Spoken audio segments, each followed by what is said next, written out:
Quelques mots. Il y a plusieurs choses qui nous interpellent. La question principale est de savoir, néanmoins, si nous sommes dans un débat comptable et financier ou dans un débat politique. Pour avoir siégé dans cette assemblée depuis aujourd'hui 22 ans, c'est la première fois que je connais une situation comme celle d'aujourd'hui. Une situation où la collectivité de Corse, auparavant c'était la CTC, qui est acculée, le dos au mur, mise en demeure d'honorer une dette qu'elle n'a pas créée, parce que la responsabilité de l'État est évidente. Mais la responsabilité de l'État est plurielle. Si on revient un peu en arrière, et pour ceux qui ont un peu de mémoire de cette assemblée, quand l'État nous a transféré les routes, quand l'État nous a transféré les aéroports, les ports, il n'y a eu aucune évaluation. On nous a transféré ces biens en l'état et il a fallu ensuite des programmes d'investissement qui courent encore, qui sont nécessaires, qui ne sont pas terminés pour essayer de gommer ce que l'État nous avait transféré.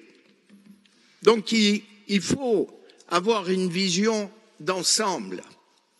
Aujourd'hui, chacun le sait, et malgré les nuances que les uns et les autres ont pu introduire, le problème est éminemment politique. Est-ce qu'il fallait agir autrement pour aller dialoguer? On peut tout dire aujourd'hui. Néanmoins, le dialogue a été amorcé, il a été entretenu. De notre part, il n'y a rien à dire. En tout cas, moi, je remercie le président de l'exécutif pour sa patience, sa persévérance, la notion qu'il a de cet intérêt collectif que l'on partage, je crois. Mais du côté du pouvoir, est-ce que, du point de vue de la préfectorale, on a connu aussi des phases difficiles, notamment avec Madame la préfète, Madame Chevalier. Ça restera gravé dans les mémoires. Et puis un jour, il y a un préfet, Monsieur Robin, qui arrive. Il a certainement une intelligence de situation. Il peut aider ce pays. Au bout de 6 mois, on le dégage. C'est un acte politique. Tout ça est ancré dans nos mémoires. On ne peut pas l'oublier. L'attitude de l'État dans ce pays a été constante. On ne veut pas que ce pays se développe. On ne veut pas que la langue corse puisse être parlée. On l'a vu, tous les problèmes qu'on a rencontrés avec la rectrice. On ne veut pas non plus qu'il y ait des règles de droit qui s'appliquent. C'est la préfecture qui fait le droit.